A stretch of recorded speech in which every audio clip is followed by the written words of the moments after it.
Hello and welcome to India's DNA. SSC JE pre की response sheet and answer key आने के बाद में आप लोगों के एसएससी जेई को लेकर बहुत सारे सवाल आ रहे हैं कि एसएससी जेई प्री की कट ऑफ क्या रह सकती है, प्री का रिजल्ट कब तक आ जाएगा, मेंस की संभावित एग्जाम डेट क्या हो सकती है और एसएससी में नॉर्मलाइजेशन किस तरीके से होता है। इस तरीके के जितने भी सवाल आप लोगों के एसएससी जेई को लेकर है उन सभी को एक एक करके इस वीडियो में क्लियर कर लेंगे। तो चलिए आज का वीडियो शुरू करते हैं। मेनली मैं 4 पॉइंट्स के ऊपर जो है डिटेल में डिस्कशन करूंगा इस वीडियो के अंदर, जिसके अंदर सबसे इंपॉर्टेंट पॉइंट रहेगा ये तीसरा कि एसएससी जेई प्री का सेफ स्कोर क्या हो सकता है, कट ऑफ क्या रह सकती है। ठीक है, तो ये कट ऑफ निकालने के लिए अपन क्या करेंगे, पहले इन 2 पॉइंट्स के ऊपर डिटेल में डिस्कशन करेंगे। सबसे पहला पॉइंट अपना है प्रीवियस ईयर्स डेटा एनालिसिस। ठीक है, पुराने जितने भी डेटा है उनको प्रॉपर तरीके से एनालाइज करेंगे, कितनी नंबर ऑफ सीट्स थी, कितने गुना कैंडिडेट को पास किया, नॉर्मलाइजेशन का इम्पैक्ट किस तरीके से आया और पुराना जो नॉर्मलाइजेशन का फॉर्मूला था और अभी जो नॉर्मलाइजेशन का जो फॉर्मूला है उसमें क्या चेंजेस जो है और अब जो है आपका नॉर्मलाइजेशन लगभग कितना हो सकता है, ये सारी डिटेल में डिस्कशन यहाँ पे होएगा। दूसरा पॉइंट अपना रहेगा एसएससी जेई 2022 का जो अलग अलग शिफ्ट में पेपर हुआ उनमें से कौन सी शिफ्ट का पेपर इजी था, कौन सा टफ था और कौन सी शिफ्ट में कितना नॉर्मलाइजेशन हो सकता है, ताकि आप लोग जो अपने रो स्कोर को जो है नॉर्मलाइज स्कोर में कन्वर्ट कर सको, एक अंदाज़ा लगा सकते हो कि कितने नंबर आप लोगों के फाइनल आ सकते हैं। और उसके बाद में अपन जो है फाइनल कट ऑफ निकालेंगे और उस कट ऑफ के बिहाफ पे आप लोग देखोगे कि आप लोग पास हो रहे हो कि फेल हो रहे हो। ठीक है, अगर आप लोग फेल हो रहे हो तो आपके पास में और क्या क्या ऑप्शंस है जिनको आप कंटिन्यू कर सकते हो आगे, और जो लोग पास हो रहे हैं उनको आगे किस तरीके से प्रोसीड करना चाहिए। तो ये अपना पूरा मेन डिस्कशन रहेगा। और इसी के साथ में मैंने आप लोगों के कुछ क्वेश्चंस भी लिए और जो टेलीग्राम पे आप लोगों ने क्वेश्चंस पूछे उनको भी लास्ट में यहाँ पे मैं एक एक करके ले लूँगा। ठीक है, देखो कौन कौन से जो सबसे ज़्यादा क्वेश्चन पूछे जा रहे हैं जिनके आंसर यहाँ पे कवर करेंगे। सबसे पहला डाउट जो स्टूडेंट के दिमाग में चल रहा है कि सर इस बार जो है नंबर ऑफ वैकेंसी ज़्यादा बताई जा रही है तो क्या कट ऑफ पे इसका इम्पैक्ट आएगा और कट ऑफ कम हो जाएगी। ठीक है, दूसरा है कि सर जीएस का जो जीके वाला सेक्शन था आपका पेपर में वो बहुत ही हाई लेवल का आया था तो उसका इम्पैक्ट कट ऑफ पे क्या आएगा। तीसरा है कि सर ये सब छोड़ो, कट ऑफ उतनी जाएगी क्योंकि कंपटीशन डे बाय डे बढ़ रहा है तो इसका इम्पैक्ट कितना आएगा, पुराना रिकॉर्ड सब कुछ बता देगा आप लोगों को। ठीक है, अपन डिस्कशन करेंगे ना डेटा के साथ में तो आपको बिल्कुल क्लियरिटी आ जाएगी। उसके बाद ये कि सर रैंक आईक्यू का जो नॉर्मलाइजेशन है उस पर क्या विश्वास किया जा सकता है या फिर वो एक्यूरेट नहीं है। ठीक है, और सबसे लास्ट में कि सर एसएससी जेई 2000 प्री का जो रिजल्ट है 22 का ये कब तक आ जाएगा। ठीक है, हम लोगों को क्या करना चाहिए, अभी से तैयारी स्टार्ट कर देनी चाहिए फिर रिजल्ट का वेट करना चाहिए। तो ये जो 5 क्वेश्चन है इनको डिटेल में डिस्कस करेंगे और उसके अलावा जो टेलीग्राम पे आपने क्वेश्चन पूछे उनको लास्ट में देख लेंगे। ठीक है, तो एक एक करके भाई पूरे पॉइंट्स जो है अपन डिस्कस करते हैं, शुरू करते हैं भाई। सबसे पहले प्रीवियस ईयर्स के डेटा का एनालिसिस यहाँ पे कर लेते हैं। जितने भी डेटा मैंने यहाँ पे इस टेबल में लिखे हैं वो सारे सिविल इंजीनियरिंग के डेटा है, इलेक्ट्रिकल और मैकेनिकल को यहाँ पे मैंने इंक्लूड नहीं किया है। ये ओनली सिविल इंजीनियरिंग की बात हो रही है तो सारे डेटा ओनली सिविल इंजीनियरिंग के हैं। अब देखो थोड़ा सा टेबल को समझते हैं कि टेबल में क्या क्या लिखा है और उसके बाद में एक एक डेटा के ऊपर अपन नजर डालेंगे। इन डेटा से ही आपके सारे क्वेश्चंस के आंसर निकलेंगे। सारे जो जितने भी क्वेश्चंस आप लोग पूछ रहे हैं उनके आंसर मैं लॉजिक के साथ ही निकालूंगा, ना कि हवा में सीधा सीधा ये बता दूंगा इतनी कट ऑफ जाएगी। इसलिए थोड़ा सा धैर्य बनाए रखो, बड़ी शांति से सुनते रहो और देखते रहो, आपको खुद ब खुद समझ में आ जाएगा कि कितनी कट ऑफ रह सकती है। ठीक है, देखो सबसे पहले इस कॉलम को देखो, पहले को यहाँ पे मैंने ईयर लिखा 2016 से 20। ठीक है, 2016 से 20 तक के डेटा लिए। 2016 से पहले के डेटा इसलिए नहीं लिए क्योंकि पहले पेपर ऑफलाइन होता था, अब पेपर ऑनलाइन होता है और पुराना कंपटीशन और आज का कंपटीशन का कोई कंपैरिजन नहीं है। ठीक है, कंपटीशन का लेवल बहुत बढ़ गया है इसलिए ज़्यादा पुराने डेटा मैंने यहाँ पे नहीं लिए, ओनली 16 से 20 तक के डेटा लिए। ठीक है, दूसरे कॉलम में यहाँ पे लिखा हुआ टोटल नंबर ऑफ सीट्स कितनी कितनी थी। देखो ये टोटल नंबर ऑफ सीट्स वो वाली सीट है जो आपका फाइनल रिजल्ट डीवी के बाद में आता है, उसमें कितनी सीटें थी। देखो प्री के बाद में जो सीटें बताई जाती है वो टेंटेटिव होती है, बाद में कम ज़्यादा हो जाती है और हुई भी है। 2017 में आप लोगों को देखने को मिलेगा बहुत बड़ा चेंज हुआ था, इसलिए मैंने जो सीटें लिखी है वो है लास्ट वाली। इसलिए आप लोग डेटा वेरीफाई करो तो बड़े ध्यान से देख लेना भाई कौन से डेटा को वेरीफाई कर रहे हो। कुछ लोग होते हैं जो ये देखते हैं यार वो तो कुछ और ही सीट बता रहा था, ये कुछ और ही बता रहा है, इसलिए मैं पहले ही सारी चीज़ें क्लियर कर देता हूँ। ठीक है, उसके बाद देखो कैंडिडेट्स क्वालिफाइड फॉर मेंस, कितने कैंडिडेट्स को जो है प्री में क्वालिफाई किया गया और यहाँ पे लिखा हुआ रेशियो, मतलब कितने गुना कैंडिडेट को क्वालिफाई किया गया मेंस के लिए, और उसके बाद में लास्ट में लिखिए कट ऑफ। तो ये तो है कुछ टेबल कि इसमें क्या क्या लिखा हुआ। अब बात करते एक एक, अब सुनना भाई ध्यान से। देखो सबसे पहले जो 2016 में सीटें थी 918, फिर 17 में 256, फिर 18 में 1506, फिर 2019 में 1008 और 20 में थी 541। 22 का भी पता नहीं है, लेकिन जितनी भी आरटीआई अपने को मिली है उसके हिसाब से लगभग 2000 सीटें आने की संभावना है, ±200 कर लो। ये ओनली 2000 सिविल की बता रहा हूँ, ठीक है, ±200 कर लो, थोड़ी बहुत ऊपर नीचे हो सकती है, तो लगभग इतनी सीटें आ सकती है। और अगर आपकी किस्मत ज़्यादा ही खराब हुई तो 2017 के जैसा हो भी सकता है। एसएससी में ऐसा भी हुआ है, लेकिन प्रोबेबिलिटी बहुत कम है क्योंकि ऐसा एक ही बार हुआ है। तो यहाँ पे देखो दो डेटा आपको ओड नज़र आ रहे हैं, एक तो 256 की, ये बहुत ही कम सीटें हैं, और एक 1506 की, सर ये बहुत ही ज़्यादा सीटें हैं। इन डेटा को अभी दिमाग में रखो, बाद में बात करेंगे कि ऐसा क्यों हुआ, ठीक है, इसकी हिस्ट्री क्या थी, ऐसा बड़ा चेंज क्यों आ गया।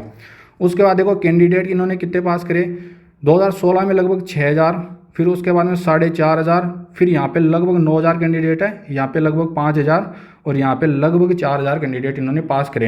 अब देखो यहाँ पे एक चीज़ आप लोगों को समझ में आएगी कि लगभग 6 से 7 गुना कैंडिडेट, इस वाले कॉलम को देखो, लगभग 6 से 7 का आंकड़ा आ रहा है, सिर्फ ये एक आंकड़ा ओड है, ठीक है। यहाँ पे देखो 4000 4500 कैंडिडेट पास करे, 17 गुना, देखो एसएससी कभी 17 गुना कैंडिडेट पास नहीं करता। यहाँ पे ऐसा क्यों हुआ वो बताता हूँ।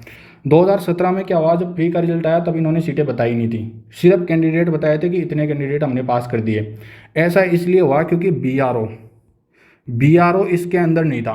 तो क्या होता है, जैसे एसएससी जब प्री का रिजल्ट निकालता है तब सारे डिपार्टमेंट से इनके पास में डेटा आते हैं, नोट वो आते हैं कि कितनी सीटें लगभग आ सकती है। तो बीआरओ ने हो सकता है उस टाइम पे सीटें बताई, लेकिन बाद में बीआरओ भर्ती में शामिल ही नहीं हुआ, ठीक है। इसलिए यहाँ पे लास्ट में ना सीटें बहुत ही कम आई, लेकिन इन्होंने लगभग 700-800 का अंदाज़ा लगा के प्री में जो है पास कर दिए, ठीक है। तो यहाँ पे ये थोड़ा सा चेंज इसलिए हुआ, इसलिए आपको ये जो कट ऑफ देखनी है ना, ये इस वाले डेटा के हिसाब से देखनी है। ये जो कॉलम है ना, इसके हिसाब से आप कट ऑफ देखो कि जब लगभग 6000 कैंडिडेट पास करे तब कट ऑफ कितनी थी, और लगभग 4500 कैंडिडेट पास करे तब कितनी थी। ये 256 को देख के ये कट ऑफ मत देखना, ठीक है। पहली बात तो ये समझ में आ गई कि आपको कट ऑफ का एनालिसिस करना है, तो इन वाले कैंडिडेट को देखो कि प्री में कितने कैंडिडेट क्वालिफाई करे, उसके हिसाब से कितनी कट ऑफ गई, ठीक है। तो ये बात आप लोगों को समझ में आ गई। तो यहाँ पे 256 को तो अपन उड़ा देते हैं इस टेबल से, इसका तो कोई लॉजिक ही नहीं बनता, ठीक है। बात करेंगे तो इस वाले कॉलम को और इस वाले जो कट ऑफ है इसको कंपेयर करेंगे। अब देखो, अब फिर भी आप लोगों को थोड़ा सा यहाँ पे दिख रहा है कि सर 1506 का भी बताओ, ये क्या हो गया। देखो यहाँ पे पहले सीटें थी 1297, ठीक है, 1297 सीटें थी, और उसके हिसाब से इतने कैंडिडेट पास करे, तो लगभग 1297 के हिसाब से ये लगभग 6.5 गुना कैंडिडेट होते हैं, ठीक है। और यहाँ पे भी 6.14 थे, और ये डेटा तो अपन ने उड़ा ही दिया। तो लगभग 6.5 गुना कैंडिडेट एसएससी पास करता, बाद में ये सीटें बढ़ गई, इसलिए ये इतनी हो गई, ठीक है। फिर उसके बाद में इस वाले को देखो, यहाँ पे 1008, फिर 471, ये सीटें 1008 बाद में बढ़ी थी, ठीक है। तो पुराने डेटा से कंपेयर करोगे, जो एसएससी ने प्री के बाद में सीटें बताई, और उसके बाद में इन वाले डेटा को कंपेयर करोगे, तो ये आंकड़ा भी लगभग 6 के आसपास आपका आ जाएगा, ठीक है। क्योंकि मैंने तो सीटें लिखी है जिनका सिलेक्शन हुआ था फाइनली, वो वाली। उसके बाद देखो इस डेटा को देखते हो तो यहाँ पे 7 आता है। तो मोटी मोटी बात ये समझ में आ रही है कि सर 6 से 7 गुना इतने कैंडिडेट जो एसएससी पास करता है। जो भी एसएससी के पास में प्री के बाद में जो डेटा होते हैं, अंदाज़ा होता है, उसके हिसाब से ये इतने कैंडिडेट पास करते हैं। तो पहला सवाल का जवाब तो ये हो गया कि सर कितने गुना कैंडिडेट पास करते हैं, मैंने प्रूफ के साथ में आप लोगों को दिखा दिया, ठीक है। अब बात हो गई ये, अब आ जाओ थोड़ा सा कट ऑफ की तरफ कि सर ये कट ऑफ क्या क्या बोलती है, और यहाँ पे आपने एक वाली जो रो है इसको पीला क्यों किया है, ठीक है। देखो यहाँ पे एक चीज़ आप लोगों को नज़र आएगी कि ये जो 1506 सीटें हैं ये सबसे ज़्यादा है, लेकिन सबसे ज़्यादा कट ऑफ भी इसी साल है। इसके पीछे क्या रीज़न था, ये मेन चीज़ है, ठीक है। क्योंकि अपनी जब अपन अंदाज़ा लगाएंगे तो 2000 सीटें होगी, तो लगभग 6 गुना कैंडिडेट 12000 निकालो, ठीक है, कि सर 12000 लगभग कैंडिडेट पास करेंगे। तो इस टेबल में ऐसा डेटा निकालो जो 12000 के लगभग नियरेस्ट है, तो यही डेटा 9000 निकल के आता है, ठीक है।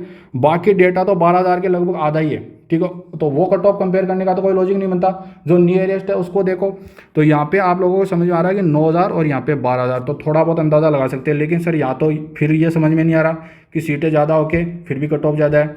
देखो अब सुनो बड़ी ध्यान से बात, जो लोग एसएससी को पुराने टाइम से फॉलो करें, लगभग 2015 या उससे पहले से लेकर अब तक, उन लोगों को याद होगा कि एसएससी में एक बार बहुत बड़ा प्रोटेस्ट हुआ था। 2017 के आसपास की बात है, नवंबर दिसंबर की। लाखों कैंडिडेट दिल्ली की सड़कों पे बैठे थे, महीनों तक बैठे थे। क्यों बैठे थे? क्योंकि जैसे ही एसएससी का जो ऑनलाइन वाला पैटर्न आया ना, तब क्या हुआ कि 2017-18 में क्या हुआ कि बहुत बड़ा करप्शन हुआ था। आप उनके रिजल्ट देखोगे, सीजीएल, सीएचएसएल, जेई, तो आप लोग एक चीज़ बहुत ही कॉमन पाओगे। जेई में तो ज़्यादा नहीं था, लेकिन बाकी सब में बहुत ज़्यादा था कि जहाँ से बच्चा सेलेक्ट हुआ ना, उसके आगे पीछे के 15-20 बच्चे सेलेक्ट हुए, मतलब पूरा का पूरा रूम सेलेक्ट हुआ। और विशेषकर जयपुर और अलवर की कॉलेजों में ऐसा हुआ था। तो यहाँ पे क्या हुआ कि बहुत बड़ा करप्शन हुआ था और इस वजह से जेई की नहीं, सीजीएल, सीएचएसएल सबकी कट ऑफ हाई गई थी और सीजीएल का पेपर तो कैंसिल भी हो गया था, जेई का पेपर कैंसिल नहीं हुआ था। ठीक है, तो एक तो 5-7 नंबर का तो डिफरेंस यहाँ पे इसलिए आ गया क्योंकि भाई उस टाइम पे करप्शन की चपेट में आ गया था एसएससी। ठीक है, आप लोग गूगल करके देख लेना, आप लोगों को समझ में आ जाएगा। पहली चीज़ तो ये डेटा मेरे हिसाब से अगर फेयर एग्जाम होता जैसे हर साल होता है तो लगभग 120 तो वैसे ही आ जाता, पहली चीज़। दूसरी चीज़ फिर बोलोगे सर फिर भी 1500 के हिसाब से तो ज़्यादा ही दिख रही है 120 कट ऑफ। अब देखो एक और चीज़ समझो, 2018, 19 और 20 इनके जब पेपर देखोगे ना तो आपको एक चीज़ समझ में आएगी कि जीएस वाला जो पोर्शन है ना उसमें बहुत बड़ा चेंज हुआ था। क्या चेंज हुआ? पहले करंट अफेयर्स कम पूछा जाता था, फिर 2018 से लगभग 15 क्वेश्चन पूछे जा रहे हैं और 2018 का जो जीएस और आपको रीजनिंग वाला जो पेपर मिलेगा वो सबसे इजी मिलेंगे पुराने 5 सालों के पेपर उठा के देख लेना। मैंने खुद से देखा इसलिए बोल रहा हूँ और सारे बोल रहा हूँ तो आप चेक भी कर सकते हो। ठीक है, तो सबसे बड़ा रीज़न क्या था कि 18 में जो भी बच्चे सेलेक्ट हुए उनसे पूछना, उनके जीएस में किसी के भी लगभग 15-20 से कम नंबर नहीं थे। ठीक है, और 2022 के बच्चों को पूछना 15-20 बहुत कम लोगों के आ रहे हैं, 10 से 15 के बीच ही फंसे बच्चे। तो एक तो यहाँ पे मेजर रीज़न ये हो गया कि जीएस और रीजनिंग 2018 की 2019-20 के कंपैरिजन में ईजी थी। ठीक है, तो यहाँ पे थोड़ा सा लगभग 5 नंबर का डिफरेंस आप ये लेके चल सकते हो। तो इन कट ऑफ को आप कंपेयर करना चालू करो तो लगभग ये कट ऑफ आज के टाइम के हिसाब से 115 रहती। अगर इतनी सीटें होती थी 115 तक जा सकती थी, लेकिन 2 फैक्टर मेन रोल प्ले कर गए, एक तो करप्शन और एक जीएस, इसलिए ये थोड़ी सी कट ऑफ यहाँ पे आपको हाई देखने को मिल रही है। अब देखो, अब अपन ये देखते हैं कि यार यूआर और ओबीसी के अंदर कितना डिफरेंस रहता है और इस बार कितना रहेगा, क्योंकि ये चीज़ आप लोगों को कोई नहीं बताएगा। मैं गारंटी देता हूँ, अब कोई वीडियो बनाएगा ना वो बता देगा, लेकिन पहले किसी ने नहीं बताई होगी। देखो यहाँ पे कट ऑफ कितनी थी 100, यहाँ पे 92.50, लगभग 7.5 नंबर का डिफरेंस आया। फिर यहाँ पे 117, यहाँ पे 110 पॉइंट, ये तो लगभग 7 नंबर का डिफरेंस यहाँ पे आया। पूरी टेबल देखोगे तो आप लोग पाओगे 7 से 8 नंबर का डिफरेंस आज तक रहा है यूआर और ओबीसी की कट ऑफ के अंदर, लेकिन इस बार ऐसा नहीं होगा। रीज़न बताता हूँ क्यों। आपने आरटीआई का जो रिप्लाई देखा सीपीडब्ल्यूडी का, उसमें ओबीसी की सीटें है सिर्फ 36 और जनरल की सीटें 450।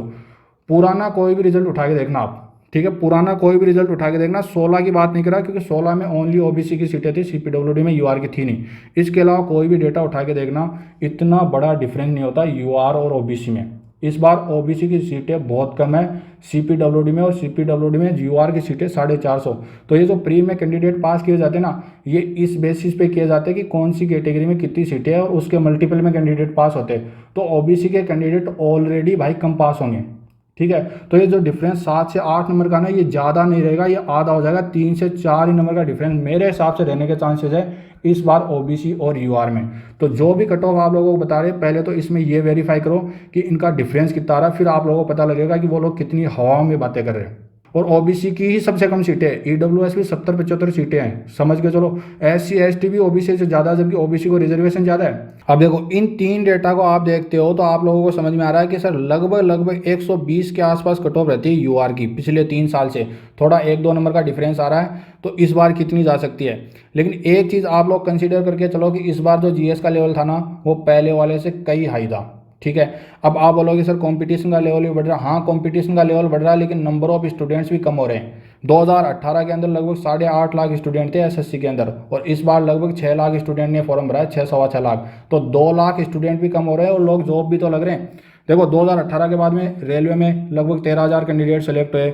उसके बाद में 19 और 20 एसएससी में भी ठीक ठाक कैंडिडेट सेलेक्ट हुए। स्टेट सर्विसेज आप कोई से भी स्टेट की देख लो, 19-20 में बहुत सारे लोगों को ज्वाइनिंग मिली है। तो जो पुराने कैंडिडेट है वो कम भी हुए, ये बात भी आप लोग ध्यान में रखो। ठीक है, तो मैं ये मान के चल रहा हूँ कि 18, 19, 20 में लगभग कॉम्पिटिशन बराबर था।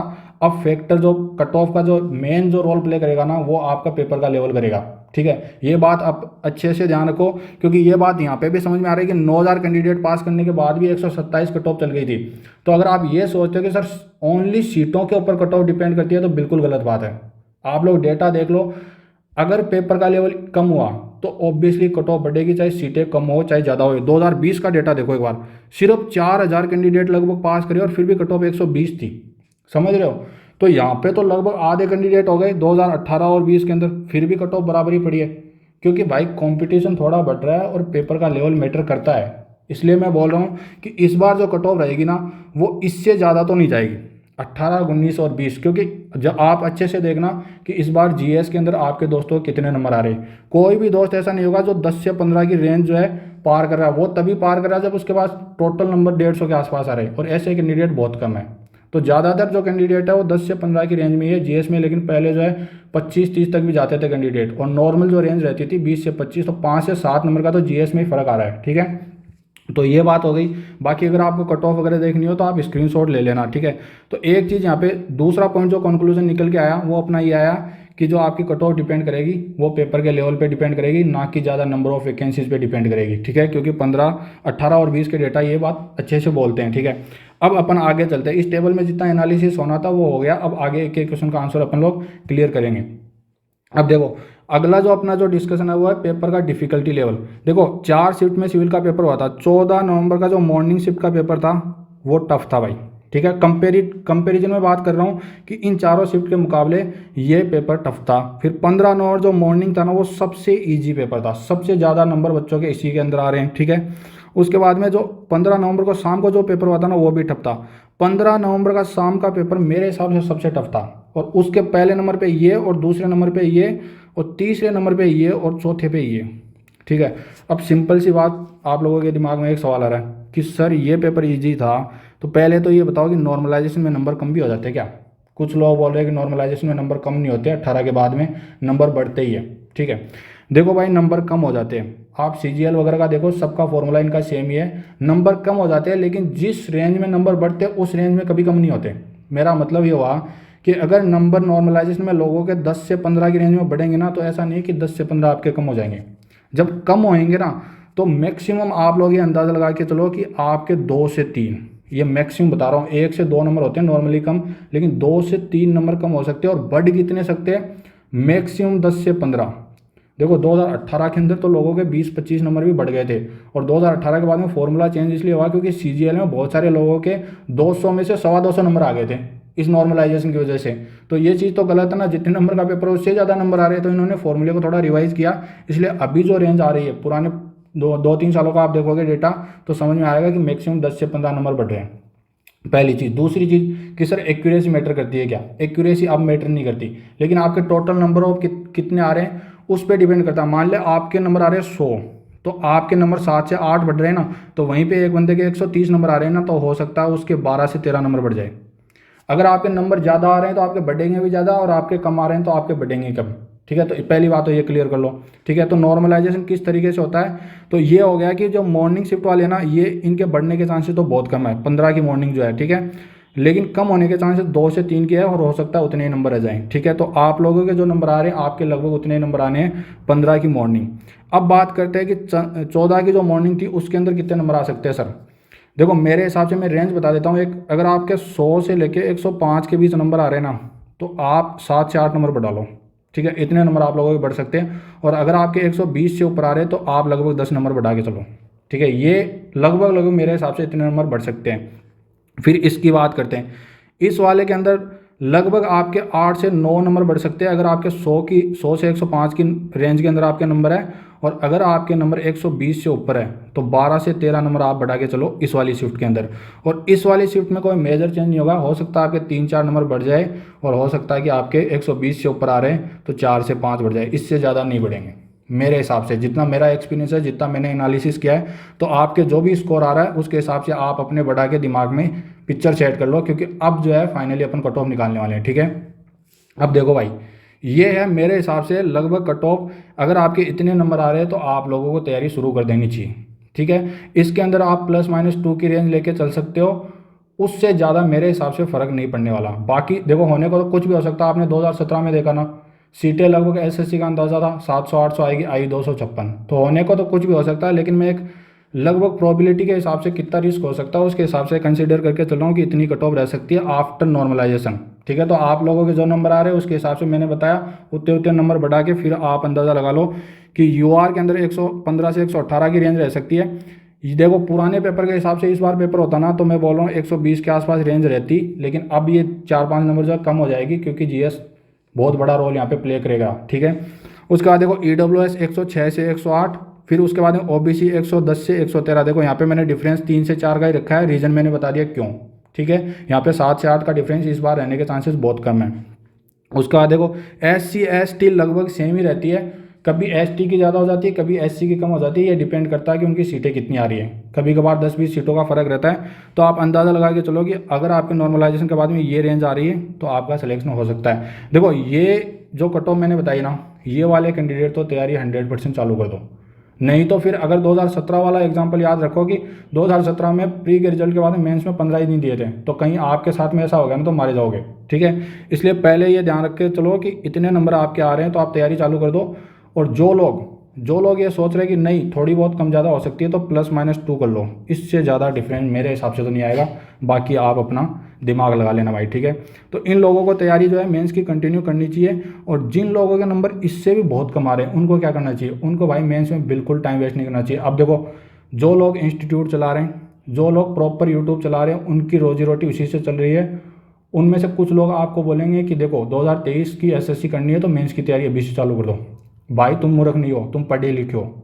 1 साल अभी भी पढ़ा है और अभी से SSC की तैयारी चालू करोगे, फिर प्री दोगे, फिर पता नहीं होगा कि नहीं होगा, और फिर उसके बाद मेंस।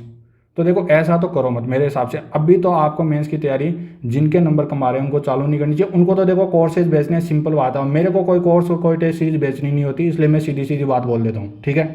तो जो लोग आप लोगों को कट ऑफ बता रहे हैं, जो कोचिंग वाले हैं, जो प्रॉपर यूट्यूब चला रहे हैं, जिनसे उनका धंधा चल रहा है, उनकी बात पे बिल्कुल मत जाओ भाई मेरे हिसाब से तो। क्योंकि यार वो लोग तो RRB JEE की वैकेंसी बता रहे हैं आएगी, लेकिन मैं बताऊंगा आएगी कि नहीं आएगी पूरे प्रूफ के साथ बताऊंगा, और गारंटी देता हूँ, चैलेंज करता हूँ, कोई भी उस प्रूफ को रिजेक्ट कर देना तो मेरे पास आ जाना, मैं पूरे नोटिस लेके आऊँगा अगले वीडियो में कि RRB JEE की वैकेंसी आएगी कि नहीं आएगी। और लोगों ने बैच भी पूरे करवा दिए, ठीक है। तो ये बात आप लोग जो है अच्छे से ध्यान रखो कि भाई उनको धंधा चलाना है, इसलिए आप लोग उनके बहकावे में आओ मत। जिनका नहीं हो रहा उनके पास में और भी ऑप्शन है, क्या ऑप्शन है वो अपन देखते हैं। अब अपन जो है थोड़े से टेलीग्राम पे आप लोगों ने जो डाउट पूछे हैं उनको डिस्कस कर लेते हैं, और उसके बाद में अपन रैंक IQ के नॉर्मलाइजेशन और आगे किस तरीके से आप लोगों को प्रोसीड करना वो बात करेंगे। देखो इन्होंने पूछा है कि सर SSC JEE मेंस की डेट क्या हो सकती है, लगभग SSC JEE मेंस कब हो सकता है। देखो रिसेंटली 2 दिन पहले जो है SSC ने अपना कैलेंडर लॉन्च किया है, और उसके अंदर फरवरी तक जो एग्ज़ाम होने हैं उनका उन्होंने डेट दे दी है। उसमें आपका नाम नहीं है, आपके एग्ज़ाम का नाम नहीं है, इसका मतलब आपका जनवरी में नहीं हो सकता और फरवरी में नहीं हो सकता, ठीक है। अब देखो 2017 में एक एक्सेप्शन था, उससे पहले उसके बाद में कभी भी वैसा नहीं हुआ कि 15 दिन में एग्जाम हो गया प्री के रिजल्ट के बाद में। तो मैं मान के चल रहा हूँ कि अपन उसको कंसीडर नहीं करेंगे, ठीक है, ऐसा नहीं होगा। और लगभग आपका एग्जाम जो है मार्च के लास्ट वीक, ठीक है, आप कैलेंडर को ध्यान से देखोगे तो आपको पता चलेगा कि कब कब एग्जाम हो सकता है। मार्च के लास्ट वीक में आपका एग्जाम हो सकता है या फिर अप्रैल के फर्स्ट वीक, ठीक है। ये डेट जो है थोड़ा सा खाली दिख रही है SSC के कैलेंडर में, तो मुझे लग रहा है कि इनमें आपका एग्जाम हो सकता है, ठीक है। बाकी तो देखो कुछ भी पता नहीं है, लेकिन इतना तो श्योर है कि फरवरी और जनवरी में तो आपका एग्जाम नहीं होना, ठीक है। उसके बाद देखो और क्या डाउट पूछ रहे हैं लोग। देखो इन्होंने ये पूछा है कि सर मिनिमम नंबर क्या हो सकते हैं जिसके बाद में हम जो है मेंस की तैयारी स्टार्ट कर दे। इसका मैंने आंसर आप लोगों को दे दिया, ठीक है, कि कितने नंबर वाले तैयारी स्टार्ट कर सकते हैं, उसमें +-2 कर लेना, ठीक है। उसके बाद देखो ये बोले कि सर मेरे OBC में 123 नंबर है और मैं बताओ कि तैयारी चालू करूँ कि नहीं। देखो लेकिन इन्होंने यहाँ पे मेंशन किया है कि मेरी 15 तारीख को मॉर्निंग में पेपर था। देखो मैंने बता दिया कि लगभग 2-3 नंबर का फर्क पड़ सकता है। 15 तारीख का जो मॉर्निंग में पेपर था कम हो सकते हैं, फिर भी आपके 120 से ऊपर है। तो जो लोग इतने नंबर वाले हैं वो बेशक तैयारी करो, ठीक है, जो होगा देखा जाएगा, लेकिन आप लोगों को तैयारी कंटिन्यू करनी चाहिए। उसके बाद देखो नॉर्मलाइजेशन का इफेक्ट कट ऑफ पे कितना आएगा ये डिस्कस कर लिया हमने सारी शिफ्ट के हिसाब से। उसके बाद ये बोले 103 OBC में। देखो इन्होंने जो है पहले तो ये मेंशन नहीं किया कि कौन सी शिफ्ट में, तो मैं जवाब नहीं दे सकता, लेकिन अगर आप 14 तारीख की मॉर्निंग शिफ्ट में हो और 15 तारीख की इवनिंग शिफ्ट में हो तो आप लोगों को तैयारी करनी चाहिए। या तो 1 महीना आप लोगों का ऐसा हो जाएगा कि ठीक है आपने तैयारी करी, नहीं हुआ तो कोई बात नहीं, 1 महीने वैसे भी क्या करोगे, लेकिन ये थोड़ा रिस्की है, ठीक है, रिस्की है, लेकिन तैयारी करनी चाहिए मेरे हिसाब से। अगर मैं होता आपकी जगह तो तैयारी करता, ठीक है, क्योंकि 14 तारीख को मॉर्निंग में पेपर टफ था और नॉर्मलाइजेशन यहाँ पे हो सकता है ठीक ठाक नॉर्मलाइजेशन हो, 7-8 नंबर आपके बढ़ सकते हैं, ठीक है। तो 110 से पार करने के बाद में आप लोग लाइन में आ सकते हो, ठीक है। उसके बाद देखो इन्होंने बोला है कि सर ऑब्जेक्शन कौन कौन सी शिफ्ट में कौन कौन से क्वेश्चन पे ऑब्जेक्शन है, ये तो आप बताओ भाई। अगर आपको लगता है कि ऑब्जेक्शन है तो टेलीग्राम पे शेयर कर दो, वहाँ पे अपन डिस्कस कर लेंगे कि सही है कि गलत है, ठीक है। तो आप लोग जो भी ऑब्जेक्शन अप्लाई कर रहे हो ध्यान रखना, कल 26 तारीख को शाम को 6 बजे से पहले आपको अप्लाई कर देना है। और जहाँ जहाँ आपको डाउट लग रहा है बेशक आप टेलीग्राम पे शेयर करो, वहाँ पे मैं आप लोगों के आंसर दे दूंगा, ठीक है। 2018 के अंदर जो सर हाई कट ऑफ गई थी ज़्यादा वैकेंसी होने के बाद में, उसका बताओ तो मैंने बता दिया आप लोगों को, ठीक है। अब देखो नॉर्मलाइजेशन में मार्क्स सर कम भी हो जाते हैं क्या, वो मैंने बता दिया, हाँ हो सकते हैं, 2-3 नंबर का फर्क पड़ सकता है, ये कोई ज़रूरी नहीं है कि कम नहीं होते, ठीक है, सीजीएल वगैरह में होते हैं और सबका सेम ही फॉर्मूला है। अब देखो ये बोल रहे हैं कि सर रैंक आईक्यू के नॉर्मलाइजेशन पे ट्रस्ट कर सकते हैं क्या, इसकी डिटेल में थोड़ी सी बात करेंगे। सर मेरे यूआर में 117 नंबर बन रहे हैं, ठीक है, मैं तैयारी करूँ कि नहीं, आपको करनी चाहिए भाई, ठीक है। और सबसे मेन है मेंस की एग्जाम डेट, कि मेंस की प्रिपरेशन स्ट्रेटेजी। इसके लिए देखो मेंस की प्रिपरेशन स्ट्रेटेजी का जो है डिटेल में पूरी सीरीज आएगी 3-4 वीडियो की, कहाँ कहाँ से क्वेश्चन पूछे जा रहे हैं, कितने क्वेश्चन पूछे जा रहे हैं, कौन से सब्जेक्ट में, वो पूरा डिटेल में बात होगी, तो वो इस वीडियो में बात नहीं करेंगे। और अब अपन बात करते हैं रैंक आईक्यू, ठीक है, रैंक आईक्यू का क्या लफड़ा भाई। देखो रैंक आईक्यू की एक्यूरेसी कितनी रहती है, पहले तो ये देखते हैं। देखो इनकी जो एक्यूरेसी रहती है नॉर्मली 75 to 80% रहती है, मतलब ये जो आपका स्कोर बता रहे हैं ना, वो आने के चांसेस इतने हैं 75 to 80%। अब देखो जिस एग्जाम में नंबर ऑफ कैंडिडेट कम होते हैं ना, वहाँ पे इनकी एक्यूरेसी बढ़ जाती है, और जहाँ पे ज़्यादा होते हैं वहाँ पे कम हो जाती है। पहली बात तो ये, क्योंकि इनकी ये जो बता रहे हैं स्कोर, इसके ऊपर एक जो सबसे बड़ा फैक्टर ये है कि कितने बच्चे वहाँ पे सबमिट कर रहे हैं। अगर मान लो कुछ बच्चे ऐसे हैं जिन्होंने सबमिट ही नहीं किया, जिनका अच्छा स्कोर आ रहा है, उनको पता ही नहीं है रैंक आईक्यू के बारे में, तो वो तो अभी भी बाहर बैठे ना, ठीक है। लेकिन ऐसे बच्चे कम होते हैं, नॉर्मली सबमिट कर देते हैं, इसलिए इनकी 75 to 80% एक्यूरेसी बैठ जाती है, ठीक है। अब आप लोग देखो मेरे हिसाब से नॉर्मलाइज स्कोर तो इनका नहीं देख सकते, लेकिन यहाँ पे एक अच्छी चीज़ है जिसको आप नोटिस कर सकते हो, उससे आप अंदाज़ा लगा सकते हो कि आप कहाँ सीखो। देखो क्या है, जब आप रैंक आईक्यू में अपना यूआरएल डालते हो, उसके बाद में वो अपना पूरा डेटा निकाल के देता है, तो वहाँ पे एक चीज़ आती है कि कैटेगरी रैंक, कि आपकी ओवरऑल कैटेगरी रैंक कितनी है नॉर्मलाइजेशन से पहले, नॉर्मलाइजेशन के बाद। देखो कैटेगरी रैंक आपकी नॉर्मलाइजेशन से पहले वाली देख लो, ठीक है, बिफोर वाली आप लोग देख लो, और उसमें एक चीज़ का अंदाज़ा लगाओ कि अगर 12,000 सीटें आपकी, 12,000 कैंडिडेट को अगर प्री में पास करते हैं, तो ओबीसी की सीटें लगभग होती है 45 to 50% बच्चे ओबीसी के यहाँ पे पास होते हैं। बोलो सर ज़्यादा नहीं बता रहे, ज़्यादा नहीं बता रहा, बताऊँ क्यों, क्योंकि आप जो है पुराने रिजल्ट देखो, प्री के जब रिजल्ट देखोगे तो कट ऑफ जो होती है ना, कट ऑफ के नीचे एक चीज़ लिखी होती है कि इस कैटेगरी के कितने बच्चे पास करें, जैसे यूआर के कितने बच्चे पास करें, वहाँ पे एक चीज़ और लिखी होती है कि ओबीसी कैटेगरी के एससी एसटी के बच्चे यूआर में कितने थे। तो ओबीसी के आप सारे कैंडिडेट जो होते हैं ना, जो ओबीसी में सेलेक्ट हुए और जो यूआर में सेलेक्ट हुए, तो आप लोगों को पता चलेगा कि 45 to 50% बच्चे जो है ओनली ओबीसी के होते हैं, क्योंकि वो यूआर में चले जाते हैं, ठीक है, इसलिए ये नंबर थोड़ा बड़ा हो जाता है। तो लगभग 5,000 से लेके 5,500 इतने बच्चे तो ओबीसी के पास होंगे। तो आपकी अगर कैटेगरी रैंक इस रेंज में आ रही है तो आप लोग लाइन में हो, ठीक है। थोड़े बहुत बच्चे ऐसे हैं जो इन्होंने सबमिट नहीं किया होगा, और थोड़ा बहुत आपका नॉर्मलाइजेशन भी हो जाएगा, ठीक है। तो ये लास्ट में जो है आंकड़ा यही निकल के आएगा, ठीक है। अगर आपकी रैंक ही मान लो 8,000 आ रही है ओबीसी में, ठीक है, कैटेगरी में, तो आप बाहर हो, क्योंकि 8,000 कैंडिडेट तो आपसे आगे बैठे ही है, बिल्कुल श्योर है, यहाँ पे फेक हो ही नहीं सकता, क्योंकि यूआरएल आप डाल रहे हो, उसके बाद में नंबर निकल के आ रहे हैं, तो आप अपनी मर्जी से नंबर थोड़ी डाल रहे हो, वो तो डेटा तो एक्चुअली है। तो सीधी सीधी बात यह है कि कैटेगरी रैंक देखो, आपको लग रहा है कि आपकी कैटेगरी में लगभग इतने कैंडिडेट पास करेंगे और उस रेंज में आप आ रहे हो, तो हो सकता है आप अंदर हो, और नहीं तो आप सीधा सीधा बाहर हो, ठीक है। तो कैटेगरी रैंक आपको थोड़ा सा बता सकती है कि आपके साथ क्या हो सकता है, आप अंदर हो कि बाहर हो, ठीक है। बाकी इनका जो नॉर्मलाइज स्कोर है उस पर तो मेरे को ज़्यादा ट्रस्ट है नहीं, नॉर्मलाइजेशन कितना हो सकता है वो मैंने आपको बता दिया। वो मैंने जो बताया वो मैंने आपको जो पुराने बच्चे हैं उनके एक्सपीरियंस से बताया कि उनके कितने नंबर थे और कितने बड़े थे, ठीक है, नए फॉर्मूले से। तो वो चीज़ यहाँ पे क्लियर हो गई कि इनकी एक्यूरेसी कितनी है और मेरे को इस पर कितना ट्रस्ट है, वो बता दिया मैंने। अब बात करते हैं कि सर क्या क्या ऑप्शन है हमारे पास में। देखो आपके पास में 6 ऑप्शन है, अभी हर कैंडिडेट के पास में ये 6 ऑप्शन है।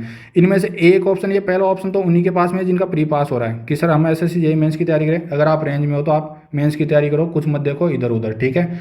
आपके स्कोर कम हो ज़्यादा हो, रेंज में हो तो फिर तैयारी करो, क्योंकि मेंस जो है ना बहुत बड़ा गेम है, 300 नंबर अभी भी बाकी है। अगर आप जस्ट कट ऑफ पास करते हो तब भी आप डिपार्टमेंट निकाल के जा सकते हो, ये डिपेंड करता है कि आप मेंस में कितना स्कोर करते हो। मैंने बहुत ऐसे कैंडिडेट देखे हैं जो जस्ट कट ऑफ पास करते हैं फिर भी सीपीडब्ल्यूडी ले जाते हैं। कुछ देखना, आप लोग देखना, कई लोग ऐसे होंगे जिनके 130-140 आए हैं, ठीक है, और उनके लास्ट में देखना 150 के आसपास नंबर आ जाएंगे मेंस में। और कुछ कैंडिडेट ऐसे भी होंगे जो 225 भी ले जाएंगे और जस्ट कट ऑफ पे होंगे। ये डिपेंड करता है, मान लो 130-140 कब आ सकते हैं, जब आपका रीजनिंग और जीएस वाला पोर्शन अच्छा हो, ठीक है, टेक्निकल इजी आया था तो उसमें भी आपके आ सकते हैं। लेकिन कई बच्चे ऐसे होते हैं जिनका टेक्निकल बहुत अच्छा होता है लेकिन उनको जीके में कुछ नहीं आता, तो ऑब्वियसली वो लोग आगे फोड़ेंगे। तो सिंपल सी बात है कि अभी आपको हताश नहीं हो रहा, अगर आपकी कट ऑफ पास हो रही है तो आप बिल्कुल फुल फ्लेंट तैयारी करो, आपको डिपार्टमेंट मिल सकता है, ठीक है, चांसेस पूरे पूरे। तो मेंस की तैयारी जो कर रहे हैं वो तो बिल्कुल तैयारी करो भाई। अब मेंस की अलग से स्ट्रेटेजी में अलग से बना दूंगा, ठीक है, डिटेल में, ये वीडियो लंबा हो जाएगा। फिर है डीडीए जेई। देखो अगर आप डिप्लोमा कैंडिडेट हो तो आपको डीडीए जेई के लिए जाना चाहिए। मेरे हिसाब से इंडिया में सबसे अच्छा जो जेई होता है वो डीडीए जेई होता है। रीज़न बहुत सिंपल है, क्योंकि डिप्लोमा कैंडिडेट का सबसे जल्दी प्रमोशन डीडीए में होता है और कहीं नहीं होता। कहीं भी चल जाओ आपको 10 साल लगेंगे, यहाँ पे आपका 4 से 5 साल में प्रमोशन होता है डीडीए में। लेकिन देखो कुछ लोग बोल रहे हैं कि सर मैंने डिग्री से फॉर्म भरा, मेरा केस किया हुआ है और मैं जीतूंगा। ठीक है, अगर तुम केस जीतोगे ना तो ये बात पक्की है कि जिन्होंने फॉर्म नहीं भरा उनको भी फॉर्म भरने का मौका दिया जाएगा डिग्री वालों को। ठीक है, तो अगर केस जीत जाते हो तो फिर ये प्रोसेस लंबी चलेगी, तो आप लोगों को सफिशिएंट टाइम मिल जाएगा डिग्री वालों को। इसलिए डिग्री वाले अभी डीडीए जेई पे मत जाओ, क्योंकि अभी इनका डिसीजन पेंडिंग है, कुछ भी क्लियर नहीं हुआ है कि इनको शामिल किया जाएगा या नहीं किया जाएगा। तो अगर शामिल किया जाएगा तो टाइम वैसे ही मिल जाएगा, और नहीं किया जाएगा तो तैयारी करने का कोई मतलब ही नहीं बनता। तो अगर आप डिप्लोमा कैंडिडेट हो तो आपके पास में अच्छा ऑप्शन है, डीडीए जेई पे जा सकते हो। सर मैं एसएससी जेई 2023 की तैयारी कर लूँगा, कोचिंग वाले बोल रहे हैं कि अभी से मेंस कर लो और फिर बाद में प्री कर लेना। देखो अगर आप लोग 2021 और 22 के पास आउट हो और आपने कोई कोचिंग नहीं करी, इस बार जो एसएससी दिया वो भी ऐसे ही दिया, बहुत तगड़ी तैयारी नहीं थी, तब तो आप 2023 को टारगेट कर सकते हो। क्यों? क्योंकि देखो एक बात आप ध्यान रखो, अभी आप पास आउट हो, आपके दिमाग में है ना कि मैं 1-2 साल में नौकरी निकालूंगा। भाई आजकल वो टाइम गया, आजकल टाइम लगता है मिनिमम आप 3 साल लेके चलो, इतना तो टाइम आपको ज्वाइनिंग तक लग ही जाएगा, अगर आप इंटेलिजेंट तो हो तो। नहीं तो आजकल जो 4-4 साल भी लोगों को लग जाती है जॉब में जाने तक। तो आप लोग जो है इसकी तैयारी कर सकते हो अगर फ्रेश रहो तो। और पुराने पास आउट हो तो भाई आप लोगों को 1 साल ख़राब करने की मेरे हिसाब से भी ज़रूरत नहीं है। फुल फ्लुएंट एसएससी तैयारी करने के लिए अगर पहले से तैयारी कर रखी है तो 3 से 4 महीने सफिशिएंट होते हैं। ठीक है, तो अभी 1 साल से भी ऊपर का टाइम पड़ा है, अभी तो प्री हुआ ही है, अगला प्री पता नहीं कब होगा। तो अभी तो आप लोगों को एसएससी जेई 2023 पे नहीं जाना चाहिए, कोचिंग वालों को बैच बेचने हैं इसलिए वो लोग कर रहे हैं। ठीक है, और अभी से मेंस की तैयारी करोगे फिर पता नहीं आगे क्या होगा, मान लो कोई और एग्जाम आ गई, फिर उसके बाद मेंस के बैच में रहोगे कि उस एग्जाम की तैयारी करोगे। सीधी सी बात है, आप मेंस का बैच ज्वाइन कर लोगे, फिर कोई वैकेंसी आ गई, आपके दिमाग में आएगा यार एसएससी का तो 1 साल पड़ा है, मैं तो अभी छोड़ता हूँ, इसको कर लेता हूँ, पैसे डूब जाएंगे। तो मेंस के बैच तो बाद में भी चलेंगे 2023 में भी ना, तब कर लेना, कोई दिक्कत ही नहीं है। तो अभी तो आप लोगों को एसएससी जेई 2023 पे उन्हीं लोगों को जाना चाहिए जो फ्रेशर है। आरआरबी जेई का बताओ सर, ये बहुत इंपॉर्टेंट है। कुछ लोगों ने ना आरआरबी जेई के बैच चला दिए, बैच पूरे भी कर दिए, कोर्स के पैसे भी ले लिए और बोल रहे आरआरबी जेई की वैकेंसी जाएगी। देखो मैं एक बात बता देता हूँ, और जो भी बात मैं बोल रहा हूँ ना उसके बाद उसके मेरे पास में पूरे प्रूफ है। एक वीडियो लेके आऊँगा जिसमें पूरे प्रूफ दिखाऊंगा। ठीक है, कोई भी बात हवा में नहीं बोल रहा हूँ, ना मेरे को कोर्स बेचना होता ना मैंने बेचा। ठीक है, मेरे को कोई मतलब नहीं है फालतू चीज़ें बोलने से। आरआरबी जेई की वैकेंसी आने के चांसेस ना के बराबर है। सीनियर सेक्शन इंजीनियर की आ सकती है लेकिन जेई की नहीं आ सकती, आएगी तो भी बहुत कम, जिनसे कोई मतलब नहीं है। बताऊँ क्यों? आरआरबी जेई का लास्ट एग्जाम हुआ 2018 में, लगभग 13,000 से ऊपर सीटों के ऊपर ये एग्ज़ाम हुआ था जेई के लिए, जिसमें मैकेनिकल, इलेक्ट्रिकल और सीएमए मिला के बात कर रहा हूँ। ठीक है, 1.5 गुना कैंडिडेट इन्होंने पास किया, उनका मेडिकल कराया, डीवी कराया, 1 गुना को ले लिया, आधे गुना कैंडिडेट बच गए। ठीक है, अब देखो क्या हुआ, अभी रिसेंटली क्या हुआ, ये जो सारी बातें मैं बता रहा हूँ ना ये चल रही है जून से। जून में एक नोटिस आया था, मई जून के आसपास की बात है। इसमें क्या हुआ था, इन लोगों ने बोला कि ये जो आधे गुना बच गए ना इनको ले आओ, किसकी जगह पे, जो बच्चे छोड़ गए। तो इन्होंने क्या किया, 2 तरीके की सीटें इन्होंने निकाली। कैसे? एक तो निकाली रिप्लेसमेंट। ठीक है, रिप्लेसमेंट। इन सीटों पे किन कैंडिडेट को लिया, 2018 में जो ज्वाइन किए थे ना 2018 वाली वैकेंसी में, उनमें से जो छोड़ के चल गए या फिर ज्वाइन नहीं करे थे उनकी जगह तो निकाली रिप्लेसमेंट। एक और पैनल निकाला साथ में एडिशनल। एडिशनल का मतलब क्या हुआ सर? एडिशनल का मतलब ये हुआ कि 2018 में जो वैकेंसी आई थी ना वो कौन सी वैकेंसी थी, तो जो 2015 में लास्ट रिक्रूटमेंट हुआ था उसके बाद 2018 में हुआ, इसके बीच में जो सीटें खाली हुई और जो बच्चे छोड़ के चल गए वो सीटें आई 2018 में। लेकिन 2018 से लेकर 2022 के बीच में भी तो कुछ बच्चे छोड़ के चल गए जो पुराने थे 2015 बैच के, या फिर किसी का रिटायरमेंट हो गया, तो वो सीटें जो खाली हुई ना वो एडिशनल में निकाल दी। तो जो भी रिजल्ट आए, आप आरआरबी की वेबसाइट पर जाके देखना, उनमें 2 तरीके के रिजल्ट आए, एक आया रिप्लेसमेंट का और एक आया एडिशनल का, और इन दोनों के ऊपर वेटिंग वाले कैंडिडेट को लिया गया। और देखो नोटिस में साफ साफ लिखा हुआ है, क्या लिखा हुआ है, सेंट्रल जो आरआरबी है जो दिल्ली में है ऑफिस, उन्होंने बोला कि दिसंबर 2022 तक जितनी भी सीटें खाली हुई है और हो सकती है जिनका रिटायरमेंट है उन सबको काउंट करके और उसके बाद में पुराने बच्चों को ले लो। तो देखो दिसंबर 2022 तक जो सीट खाली हो रही है, जो तो अभी आया भी नहीं है, उन बच्चों को तो इन्होंने ले ही लिया। ठीक है, और उसके बाद में बच्चे कितने बच्चे, 60% का लगभग सिलेक्शन हो गया। किसी आरआरबी में 80% हुआ है, किसी में 40 हुआ है, मैं एवरेज बता रहा हूँ 60। अभी भी 40% बच्चे हैं जो प्रोटेस्ट कर रहे हैं, जिनका नहीं हुआ, वो बोल रहे हैं कि हमें भी ले आओ। ठीक है, तो अभी भी आरआरबी की मीटिंग चल रही है, जो रेल मंत्री है अश्विनी वैष्णव जी, इन्होंने भी बोला है कि ये जो 40% है ना, इनको भी हम एडजस्ट करेंगे, और इनको कैसे एडजस्ट करें वो भी बता देता हूँ। सारे डेटा मेरे पास में, हर चीज़ का नोटिस है। ये लोग क्या कर रहे हैं कि ये जो पैनल था ना 2018 वाला, इनके क्या होता है ना, एक वैलिडिटी होती है कि 1 साल की वैलिडिटी होती है, 1 साल के बाद में जो वेटिंग वाले हैं उनके एक्सपायर हो जाता है, ठीक है। तो इन्होंने क्या किया, इसकी वैलिडिटी रखी है जुलाई 2023। जुलाई 2023 तक ना ये जो कैंडिडेट है वेटिंग में, ये वैलिड है, ठीक है। ये 1.5 गुना में रहेंगे अभी भी। तो ये लोग क्या कर रहे हैं, अब क्या सोच रहे हैं कि जो जनवरी से लेके और जून तक जिन लोगों का रिटायरमेंट होएगा ना, उनके ऊपर ये जो 40% बच्चे जिनका अभी सिलेक्शन नहीं हुआ, वेटिंग में बैठे ना, इनको ले लो। प्लस अभी जो 60% इन्होंने रिजल्ट निकाला, उसमें भी कुछ लोग ज्वाइन करे, कुछ नहीं करे, उन पे भी ले लो, ठीक है। 22 अभी जो नवंबर था और 24 नवंबर, इन 2 डेट पे बहुत सारे लोगों को ज्वाइन कराया, इससे पहले भी ज्वाइन कराया, अब भी इस महीने में ज्वाइनिंग चल रही है इन कैंडिडेट्स की। उसके बाद में जब ये लोग ज्वाइन कर लेंगे, डेटा सारे आ जाएंगे, फिर जो सीटें खाली रहेगी उसके ऊपर, और ये जो 6 महीने बता रहा हूँ इसके ऊपर जो सीटें खाली आगे होएगी, उनके ऊपर क्या करेंगे, इन कैंडिडेट को लेंगे। अब तुम मुझे खुद बताओ, समझदार द्वारा, तुम बीटेक करिए ना, तुम मुझे बताओ कि सर जून 2023, ठीक है, जून 2023 तक का चांस है जाए कि जितनी वैकेंसी खाली है उन पे जेई वाले पुराने ले लिए, तो नई वैकेंसी आएगी कहाँ से? कहाँ से आएगी वैकेंसी, तुम बताओ। जून छोड़ो, दिसंबर 2022 तो आरआरबी ने खुद ने लिखा है अपनी नोटिस में कि इन बच्चों को ले लो, और उन्होंने लिस्ट निकाल भी दी। तो तुम बताओ वैकेंसी कहाँ से आएगी? अभी कोचिंग वाले बेच किस हिसाब से चला रहे, मुझे समझ नहीं आया आज तक। और जो बात बोल रहा हूँ ना, मैं फैक्ट के साथ बोल रहा हूँ, चैलेंज करता हूँ, अगर कोई भी आके मेरे से पूछ ले कि तुम वो नोटिस दिखाओ, मैं दिखा दूंगा। मैं अपने टेलीग्राम चैनल पे शेयर कर दूंगा सारे डेटा, सारे नोटिस का स्क्रीनशॉट उसके साथ में अंडरलाइन करके दिखा दूंगा, देखो यहाँ क्या लिखा हुआ है। लेकिन ये बात तुमको कोई नहीं बताएगा, क्योंकि भाई उनको अपनी रोजी रोटी चलानी है, सही बात बता रहा हूँ। और तुम लोगों को मैं गुमराह इसलिए नहीं करा क्योंकि मुझे तो कोई कंटेंट बेचना ही नहीं ना भाई, अपन तो फ्री काम कर रहे हैं। तो ये बात होगी। अब बोले सीनियर सेक्शन इंजीनियर की वैकेंसी आएगी 100%, क्योंकि देखो 2015-16 के अंदर रिक्रूटमेंट हुआ था, उसके बाद में 18 में सीनियर सेक्शन इंजीनियर की वैकेंसी आई नहीं थी। और अब भी अभी 17 तारीख को ना रेल मंत्री का एक यूट्यूब पे जाके भाषण आप देखो, उसमें इन्होंने ग्रेड पे चेंज किया, ठीक है, कि जो senior section engineer 4800 grade pay होता था उसको 6400 पे कर दिया।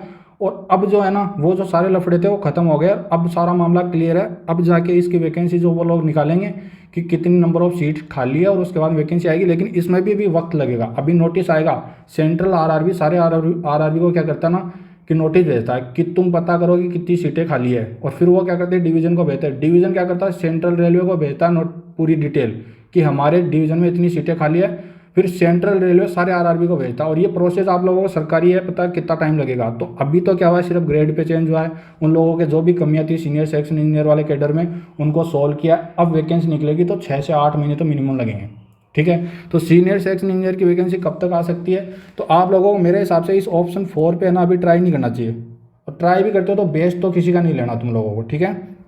अब बात करते हैं सर स्टेट INJN का, बताओ ना कुछ, ये इसका क्या करें। देखो मैं तो राजस्थान का हूँ, मुझे राजस्थान का ज़्यादा नॉलेज है, बाकी बाहर का पता नहीं है, सच बात बोलता हूँ। देखो IN की इनका क्या है, जो DLB में आ गई वो तो छोड़ो, एक कंबाइंड एग्जाम होता है जो 2018 में होता है, RPSC ने करवाया था, वो वाली वैकेंसी आने के चांसेस पूरे हैं। और अभी भी PhD मंत्री जो है उन्होंने बोला भी था कि जो PhD में जो लफड़ा चल रहा था वो क्लियर कर दिया, और अब वैकेंसी आ सकती है। तो देखो यहाँ पे वैकेंसी आ सकती है RPSC IN की, मेरे हिसाब से ये दिसंबर के लास्ट में या फिर 2023 में तो आनी है, पक्की है, क्योंकि उस टाइम तो इलेक्शन है, ठीक है। JN की बात करते हैं सर, पंचायती राज JN का बताओ राजस्थान में। देखो मैं पहले भी बोल चुका हूँ, पंचायती राज JN के बैच राजस्थान में बहुत चल रहे हैं, लेकिन वैकेंसी ये आएगी ना तो अटकेगी। ये बात ऑन रिकॉर्ड है, तो मेरी बात सुन लेना, और रीज़न बता देता हूँ क्यों। क्योंकि यहाँ पे क्या लफड़ा है, 544 सीटें तो है जिन पे तो कोई लफड़ा नहीं है, और 2100 सीटें जो पूरे लफड़े वाली है। 2013 की बात बताता हूँ आपको, 2013 में क्या हुआ, पंचायती राज में जो है वैकेंसी आई, रिक्रूटमेंट हुआ, और उसके बाद वो कैंसिल हो गई। क्यों? क्योंकि JTA को रिजर्वेशन की बात आई, उन्होंने केस कर दिया और फिर वैकेंसी कैंसिल हो गई। और अभी जितनी कोशिश जो बच्चे करें ना, उससे ज़्यादा JTA कर रहे हैं कि हमको 30% मिले। अगर JTA को 30% दिया तो नॉर्मल बच्चा जाके कोर्ट में खड़ा हो जाएगा, और अगर JTA को 30% नहीं दिया तो JTA जाके खड़ा हो जाएगा, सिंपल बात है। और राजस्थान के कोर्ट में एक बार वैकेंसी गई, अटक गई। 2013 में तो इतनी बुरी अटकी कि कैंसिल ही होगी, ठीक है। तो ये लफड़े वाली है। और इसकी बात गहलोत जो है कितनी साल से बोल रहे हैं, बजट में 2-3 बार बोल दिया, फिर भी वो वैकेंसी नहीं आ रही। क्योंकि गहलोत तो बोल देते, लेकिन डिपार्टमेंट की हकीकत क्या है कि उनको JTA को कैसे एडजस्ट करे। जो लोग 7-8 साल से जॉब करें उनको भगा देंगे, रोड पे आ जाएंगे वो, समझे। और फिर बोलोगे सर क्या पता देगी नहीं 30%। अभी फार्मा जो होता है ना, जो बी फार्मा एंड फार्मा करते हैं उनकी वैकेंसी आई, और उसमें जो पुराने जो कॉन्ट्रैक्ट बेसिस लगे हुए उनमें 30% दिया उनको। तो अगर इस 2100 वैकेंसी के ऊपर जेटीए को 30% दे दिया, तुम्हारा कंपटीशन तुम वैसे बाहर हो, फिर तुम्हारे पास में 544 रहेगी जिनका भी अभी पता नहीं है। तो ये पहले तो मैटर जो है सुलझे, ठीक है, तब जाके कुछ मामला सेट होए। लेकिन जिनको बेच चलाना वो तो बोल देंगे। तो मैं तो सही बात बताया था, पीआरडी जेईन की तो आप तैयारी कर रहे हो ना, तो आप लोगों के साथ कुछ भी हो सकता है, ठीक है। सच्चाई बात ये है, आप एग्जाम दे लो, उसके बाद में पता चले 2 साल तक कोर्ट में अटकी है। तो पहली चीज़ तो हो गई ये कि पीआरडी जेईन पे तो आप लोग विश्वास नहीं कर सकते। फिर बाकी जो जेईन की एग्जाम होती है ऑलरेडी 2 हो चुकी है राजस्थान में, अब कब होगी कोई आइडिया नहीं है। वैसे तो 5 साल में एक होती है, लेकिन 2 हो गई, वो भी बड़ी बात है। फिर बोलोगे सर हाउसिंग बोर्ड, देखो हाउसिंग बोर्ड की वैकेंसी आएगी लेकिन नंबर ऑफ वैकेंसीज कम है, ठीक है। और कब आएगी, क्या पैटर्न रहेगा, ये भी थोड़ा सा मुश्किल है। तो आप ये मान के चलो कि उसको भी पूरा प्रोसेस होने में 3-4 महीने तो लग ही जाएंगे, ठीक है। तो राजस्थान में तो आईएन के थोड़े बहुत चांसेस बन रहे हैं कंबाइंड वाली जो वैकेंसी हो सकती है, लेकिन वो लंबी प्रोसेस है, उसके लिए भी आप लोग बैठ नहीं सकते लंबे टाइम पर, क्योंकि उसमें प्री होएगा, मेंस होएगा, इंटरव्यू होएगा, फिर रिजल्ट आएगा, तो 2-3 साल तो वैसे ही लगा देते वो लोग, ठीक है। अब देखो एक ऑप्शन लास्ट वाला कि सर मैं तो 15, 16, 17 का पास आउट हूँ, मुझे बताओ आप क्या करना है, प्राइवेट जॉब कर लो क्या। देखो अगर आपने 5 से 6 साल तैयारी करी तो मैं तो आपको एक बात बोलता हूँ, आप प्राइवेट जॉब साथ में कर सकते हो, लेकिन जॉब ऐसी करो जिसमें तैयारी होती रहे। जैसे किसी इंस्टीट्यूट में कंटेंट डेवलपर की पोस्ट है, वहाँ पे ज्वाइन कर लिया। आप सिविल इंजीनियरिंग का कंटेंट बना रहे हो, या फिर कहीं जीएस की पोस्ट है, जीएस पे ज्वाइन कर लिया। एसएससी जेई का जैसे जीएस है, सीजीएल का कंटेंट डेवलपर ज्वाइन कर लिया, ठीक है। तो मतलब आपकी पढ़ाई से रिलेटेड अगर जॉब है तो आप लोग पार्ट टाइम कर सकते हो, ठीक है। फुल टाइम जॉब करना 7 से 8 साल तैयारी, 6-7 साल तैयारी करने के बाद में, इसका मतलब कि आपकी 6 से 7 साल की तैयारी तो पूरी वेस्ट गई, और ज़िंदगी भर आपको रिग्रेट रहेगा कि मैंने 6 से 7 साल ख़राब कर दिए। तो मेरे हिसाब से तो आप लोगों को साथ में काम करते हुए तैयारी कंटिन्यू रखनी चाहिए। और जो लोग नए नए आए हैं, 2021-22 में आए, कंपटीशन देख रहे हैं कि मेरे से नहीं होगा, तो जिन उनको रियलिटी में लगता नहीं होगा तो वो छोड़ के जा सकते हैं भाई। कंपटीशन तो दिन बाय दिन बढ़ेगा, और अगर आपको लग रहा है कि नहीं 4-5 साल तो नॉर्मल लगते हैं, मेरे को करनी चाहिए, तो फिर वो तैयारी करो 2023 वाले एसएससी की। जो नए कैंडिडेट है, पुराने कैंडिडेट जा सकते हैं इस ऑप्शन पे, लेकिन मेरे को जो बेस्ट ऑप्शन लगता है प्राइवेट सेक्टर के अंदर वो यही है कि आप अपने फील्ड से जुड़े रहो। कंस्ट्रक्शन कंपनीज वगैरह में जाओ मत, आईटी में मत जाओ। जो इंस्टीट्यूट्स वगैरह है उनसे थोड़ा बहुत कॉन्टेक्ट करो, यूट्यूब पे अपना कंटेंट बनाओ, कुछ भी करो, लेकिन पढ़ाई से जुड़े रहो। मैं तो यही बोलूँगा भाई, ठीक है। अपना मेन डिस्कशन तो यहाँ पे कंप्लीट हो जाता है। अब आगे आपको एसएससी जेईई से रिलेटेड कौन कौन से वीडियो चाहिए वो आप लोग कमेंट कर देना, नहीं तो मेरे को टेलीग्राम पे बता देना, उसी के हिसाब से अपन आगे वीडियो बनाएंगे। तो आज के वीडियो में बस इतना ही भाई, धन्यवाद।